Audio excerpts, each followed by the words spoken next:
नई प्रथा जो उत्तर प्रदेश में लागू हुई है, ये कानून का राज नहीं हो सकता है। जो चीज 70 साल से बनी हुई है, अचानक से वो आज घटना हुई, सुबह वेद होगी, उस पर बुलडोजर चल गया है। जलते घर को देखने वाले, फूस का छप्पर आपका है, आग के पीछे तेज हवा है, आगे मुकद्दर आपका है। तेरे कत्ल पे मैं भी चुप था, मेरा नंबर अब आया। मेरे कत्ल पे तू भी चुप है, अगला नंबर आपका है। कल आज जो वहां हो रहा है, कल उत्तर प्रदेश के किसी और जिले में भी होगा। कब तक चुप्पी रखेंगे? मेरे पास बहुत काम है, लेकिन जब वो अन्याय हुआ और वहां के लोगों ने मुझसे अपील की कि आपको आना चाहिए, आप सब लोग बड़ी बड़ी बातें करते हैं, लेकिन मुसीबत में कौन आता है साथ, ये देखने की बात है। देखिए, बरेली जाने का कार्यक्रम तो कल बना, उससे पहले पार्टी के कई कार्यक्रम थे। क्यों बना, इससे पूरा प्रदेश और देश वाकिफ। जिस तरह का अन्याय वहां हुआ है,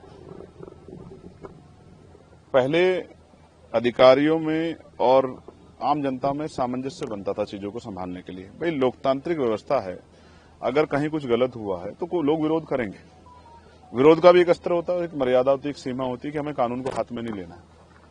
लेकिन जिस तरह से हमें दिख रहा है कि सामने वाली छत से पत्थर आ रहा है और आरोप आप किसी और पे लगा रहे हैं और फिर लाठीचार्ज हो रहा है। 82 से ज्यादा लोग जेल चले गए हैं, 2000 लोगों पे मुकदमा हुआ है। जहां तक मैंने देखा, मैंने कई जगह की घटनाएं देखी, हालांकि मैं सहमत नहीं हूं कि पुलिस में और आम लोगों में टकराव, क्योंकि पुलिस भी हमारा हिस्सा, इसी सोसाइटी का हिस्सा है और वो हमारी प्रोटेक्शन के लिए, कानून व्यवस्था संभालने के लिए है, लोगों को न्याय दिलाने में मदद करने के लिए। लेकिन इस तरह कोई घटना बड़ी दिखाई नहीं दी कि पुलिस के साथ कोई सामने टकराव हो रहा है। जबकि उत्तर प्रदेश में कई ऐसी बड़ी घटना हुई है जहां पुलिस को मजबूरी में पीछे हटना पड़ा है। हमारे सामने फतेहपुर उसका उदाहरण है कि वहां मकबरे पे क्या हुआ था। ये जो भय का माहौल वहां बना है, लगातार मेरी वहां के बहुत जिम्मेदार लोगों से बात हो रही। 17 तारीख को हमारा सम्मेलन था, वहां मैं गया था। 12-15 दिन के उसमें कितना बदलाव है बरेली में कि आज लोग वहां डर के साए हैं। बुरा ये है कि उनकी धार्मिक आस्थाओं को भी ठेस पहुंचाई जा रही है, नमाज नहीं पढ़ पा रहे हैं, उनके घरों में बुलडोजर चल रहा है। एक नई प्रथा जो उत्तर प्रदेश में लागू हुई है, ये कानून का राज नहीं हो सकता है। जो चीज 70 साल से बनी हुई है, अचानक से वो आज घटना हुई, सुबह वेद होगी, उस पर बुलडोजर चल गया है। इसको किस तरीके से देखा जाए? आप कोई जांच नहीं कर रहे हैं, आप निर्दोष लोगों को जेल भेज रहे हैं। ये जो अन्याय है, ये अन्याय अगर हम सहते हैं तो फिर हमें भी कल जवाब देना पड़ेगा। वो सुना ना आपने, जलते घर को देखने वाले, फूस का छप्पर आपका है, आग के पीछे तेज हवा है, आगे मुकद्दर आपका है। तेरे कत्ल पे मैं भी चुप था, मेरा नंबर अब आया। मेरे कत्ल पे तू भी चुप है, अगला नंबर आपका है। ये कल आज जो वहां हो रहा है, कल उत्तर प्रदेश के किसी और जिले में भी होगा। कब तक चुप्पी रखेंगे? मेरे पास बहुत काम है, लेकिन जब वो अन्याय हुआ और वहां के लोगों ने मुझसे अपील की कि आपको आना चाहिए, आप सब लोग बड़ी बड़ी बातें करते हैं, लेकिन मुसीबत में कौन आता है साथ, ये देखने की बात है।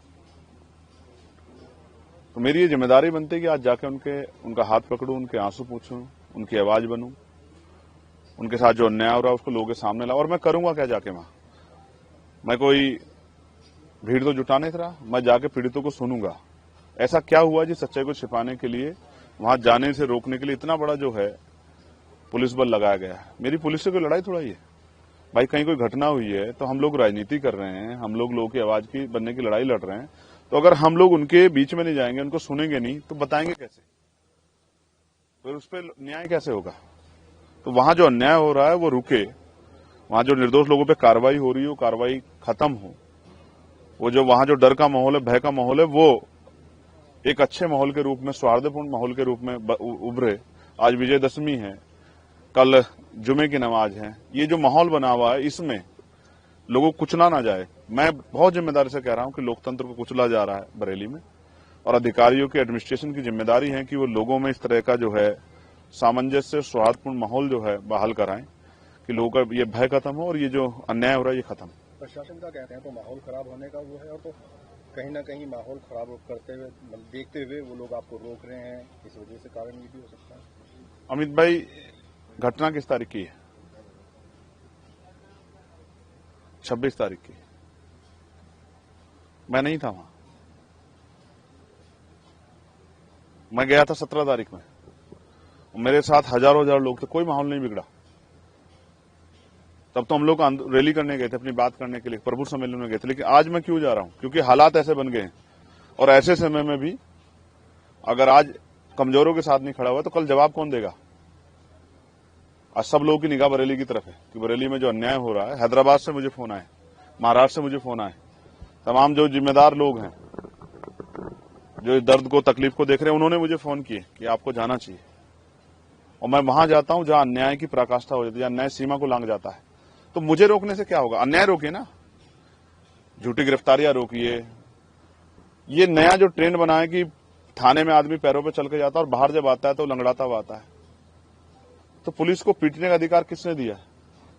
क्या उन लोगों के मेडिकल हो रहा है?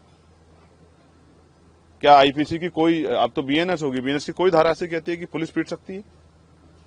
तो ये मैं समझता हूं पुलिस को आगे करके, पुलिस को मोहरा बना के जो सरकार करवा रही है, कल जब क्रॉस एफआईआर होंगी, लोग कानूनी रूप से लड़ाई रहेंगे, तो ये पुलिस के भाई फंस जाएंगे और सरकार एकदम जो है पल्ला झाड़ ले, कहेगी हमें पता ही नहीं इन्होंने ऐसा क्यों किया। तो ये अन्याय रुके, उसके लिए किसी मेरे जैसे एक आदमी को खड़ा होना पड़ेगा, अपने जान को भी दांव पे लगाना पड़ेगा, जान की बाजी लगानी पड़ेगी कि अन्याय बंद हो। और मैं अपनी ड्यूटी कर रहा हूं क्योंकि मैंने पार्लियामेंट में ओथ ली है कि देश के प्रत्येक आखिरी व्यक्ति के लिए भी हम लोग खड़े रहेंगे, उनकी आवाज बनेंगे, उनके पास न्याय होगा, उनके अधिकारों पर अतिक्रमण होगा तो उनकी आवाज उठाने का काम करेंगे। मैं अपनी ड्यूटी कर रहा हूं, इसके लिए मुझे तनख्वाह मिलती है। मैं ईमानदार आदमी हूं, मुझे तनख्वाह मिलती है। जो तनख्वाह जिन लोगों के टैक्स के पैसे से मिलती है, उनके साथ अन्याय हो रहा है तो उनकी लड़ाई लड़ रहा हूं। किसी और पे भी होगा उसकी भी लड़ाई लड़ूंगा।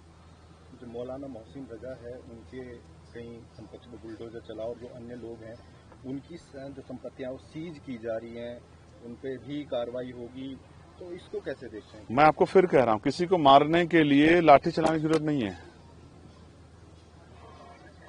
कोई जरूरत नहीं लाठी चलाने की।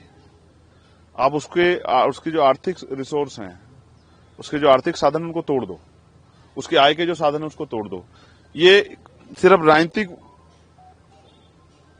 एक एजेंडा है, कुछ लोगों को, अपने वोटर्स को खुश करने के लिए कि हमने संपत्ति जब्त कराई। मैं पूछना चाहता हूं, अगर आज वो अवैध है तो कल तक वो वैध कैसे था? फिर ये प्रशासन, एडमिनिस्ट्रेशन, सरकार क्या कर रही थी? पिछले 8 साल में क्यों नहीं देखा गया कि वो वैध है? क्या लोगों ने जबरन कब्जे कर रखे हैं? लेकिन वो घटना के अगले दिन ही बाद अवैध कैसे हो जाता है? उसमें बुलडोजर कैसे चल जाता है? कौन से कोर्ट के आदेश चला? सुप्रीम कोर्ट की फटकार लगी सरकार को। फिर भी ये सरकार जो है, क्योंकि ये रोटी नहीं देगी, ये रोजगार नहीं देगी, ये महंगाई खत्म नहीं करेगी, ये कर्मचारियों के हितों का ध्यान नहीं रखेगी, पुरानी पेंशन नहीं देगी, ये नई नियुक्तियां निकालेगी, ये पेपर लीक नहीं रोकेगी, ये आशा, आंगनबाड़ी, भोजन माता, पीआरडी के जवान, होमगार्ड के जवानों को जो है वेतन वृद्धि नहीं करेगी, ये पुलिस के भाइयों को जो है पुलिस रिफॉर्म नहीं लागू होने देगी। तो ये इन सब चीजों को टालने के लिए, किसानों को खाद नहीं मिल रहा, डीएपी नहीं मिल रहा है, तो ये वो व्यवस्था लागू, इसलिए ये इस एजेंडे को मजबूती से वो करते हैं और ये सब सरकार की देखरेख में हो रहा है।